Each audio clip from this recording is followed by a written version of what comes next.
한 아이가 태어나는 그 과정은 엄마 혼자만의 일이 아닙니다. 다시 얘기해서 임신하여 출산하는 10개월 동안에 이게 혼자서 몰래 날 수 있는 아기가 아니라는 거죠.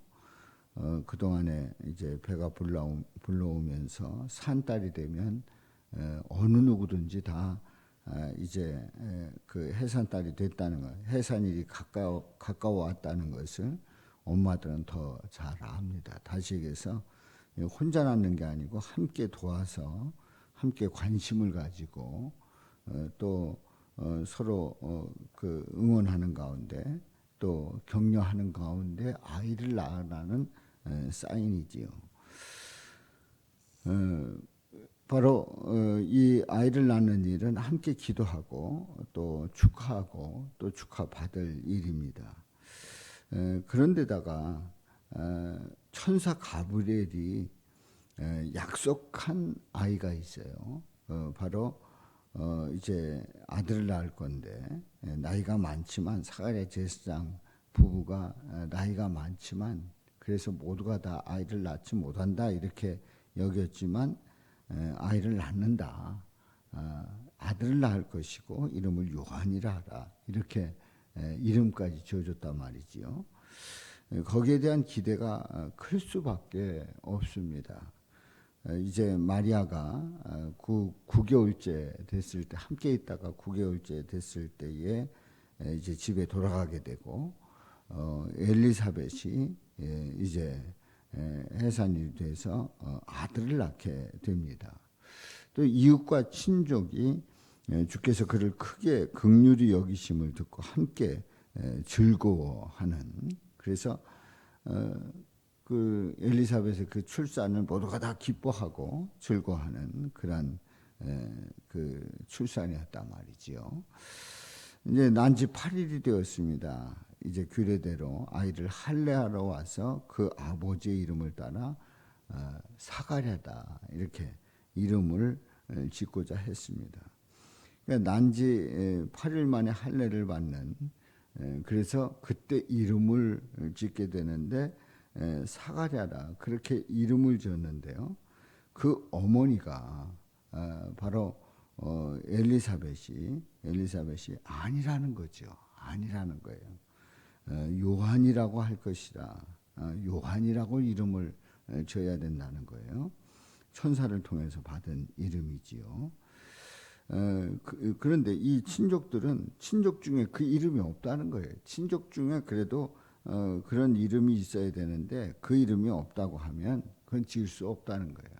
우리나라로 말하면 돌림자가 아니면 안 된다. 그래서 어떤 가정은 돌림자 아니면 그 집안에 그 대를 잇는 자녀가 아니라고 여기는 정도로 아주 돌림자를 중요하게 여기는 그러한 가정들이 있습니다. 바로 친족 중에 그 이름이 없다는 거예요. 그래도 그 비슷한 이름들을 가져야 이름을 짓는데 안 된다는 거죠. 그래서 아버지에게 묻습니다. 사가랴 제사장에게 묻습니다. 그런데 그 62절에 보면은 아버지에게 물을 때에 어떻게 묻냐면 몸짓하여 이름을 묻는 것을 봅니다. 몸짓해서 이름을 물어요. 그걸 보면 말은 못해도 들을 수는 있잖아요. 말은 못해도 들을 수는 있잖아요. 그런데 몸짓해서 이름을 묻는 것을 보면 이제 듣지도 못하고 말도 못하는 이런 상황이지요. 이제 앞서서 이 사가랴 제사장은 그 요한이라고 하는 그 아들을 낳을 것이라는 것에 대해서 확신을 가지지 못할 때에 말문이 막혀가지고 아이를 낳을 때까지 이제 말을 하지 못한다 했는데 대개 이제 그 농아에 그러니까 언어의 장애가 있는 사람들의 공통점이 이제 듣지 못한다는 거 아닙니까? 그래서 이제 말을 못하는 이유가 잘 듣지 못하기 때문에 말을 못한다는 거예요. 아무튼 이 사가랴 제사장이 말 못하는 것뿐만 아니라 듣지도 못했던 거예요. 그래서 몸짓하여 이름을 묻는 것을 보면 이제 듣지 못하는데 서판을 주니까 서판에 이름을 요한이라 쓰는 겁니다. 요한이라 쓰는 거예요. 다 놀랍게 여기지요. 왜냐하면 엘리사벳이 말한 대로 다시에서 천사가 일러준 대로 요한이라고 그렇게 이름을 이제 서판에 기록을 하게 되고 그래서 요한이라고 이름을 짓게 됩니다. 바로 기쁨의 그 의미가 있는 이 요한의 이름을 짓게 됩니다.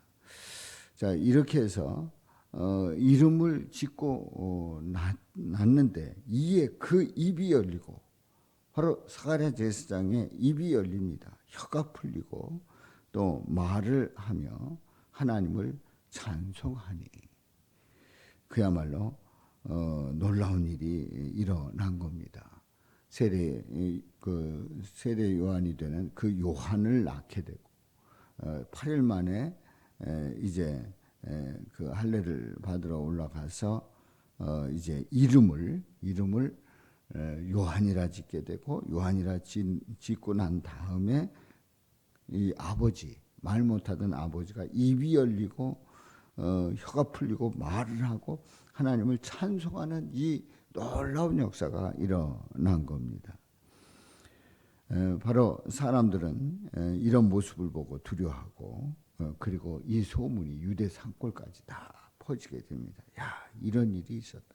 그러니 그 제사장이었고 제사장이 그 나이가 들어서 아이를 낳지 못하는데 아이를 낳았고 또 이 과정 속에서 아버지가 말을 못하고 있었는데 사가랴 제사장이 말을 못하고 있었는데 요한이라 이름을 짓고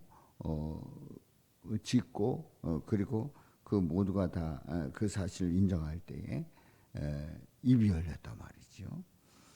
그래서 말을 하고 찬송하게 됐단 말이에요. 자, 듣는 사람이 이 소문을 듣는 사람들이 이 말을 마음에 두어서 이건 보통 일이 아니다. 이르되 이 아이가 장차 어찌 될까? 이 아이가 장차 어찌 될까? 범상치 않은 거죠. 이 아이가 어찌 될까?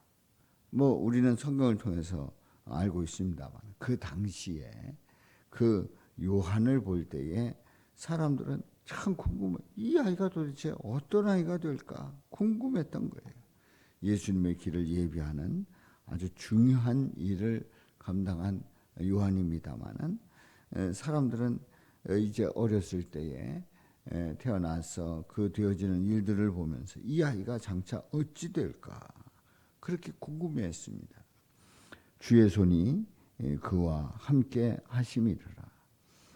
주의 손이 이는 그 이유는 주의 손이 그와 함께 하시며 분명히 사람들은 그 소문을 들을 때에 이 아이가 어찌 될까 장차 어찌 될까 궁금해하면서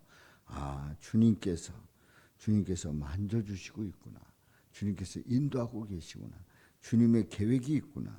주님께서 함께 하시는구나. 이거를 모두가 다 생생하게 느낀 거예요. 그런데요, 이 세례 요한이 됩니다마는 이 요한의 출생과 그리고 요한이 출생을 해서 아버지가 찬송을 하고 하나님께 영광 돌리는 그 모든 일에 초점이 누구에게 맞춰졌어요? 예수님에게 맞춰졌단 말이지요. 다시 얘기해서 요한은 기쁨을 주는 그런 그 아이의 뜻이 있습니다. 입이 열리고 혀가 풀리고 말을 하고 하나님을 찬송하는 아버지 사가랴 아버지 그 제사장의 그 모습이 있었습니다만은 우리는 이 요한을 통해서 우리가 분명히 깨닫는 것은 이제 오실 예수님은 우리에게 기쁨을 주시는 우리 예수님이신 줄로 믿습니다. 바로 우리 예수님은 그 요한을 통해서 그 길을 평탄케 하는 그리고 예고되는 그런 과정을 봅니다마는 우리 예수님이야말로 기쁨을 주시는 분이고 우리 예수님이야말로 입이 열리고 혀가 풀리고 말을 하고 하나님을 찬송하게 하시는 우리 예수님의 역사를 사가랴 제사장을 통해서도 보게 됩니다. 그렇습니다. 주의 손이 그와 함께 하신다고 하는 것을 분명히 보면서 우리 삶 속에 우리 주님께서는 모든 것을 다 주관하시고 섭리하시고 다스리시고 인도하시고 그 속에서 일을 이루신단 말이지요. 우리는 그 일들을 보면서 주님께서 함께 하셔서 그 일들을 이루시는 살아계신 하나님을 보고 찬양하는 일이 얼마나 중요한가를 다시 한번 확인해 봅니다. 오늘도 입을 열어서 또 혀가 풀려서 말을 하고 하나님을 찬송하는 것이 복된 일임을 고백하며 오늘도 예수님을 이렇게 찬송하고 영광 돌리는 저와 여러분들 되시기를 주님의 이름으로 축원합니다.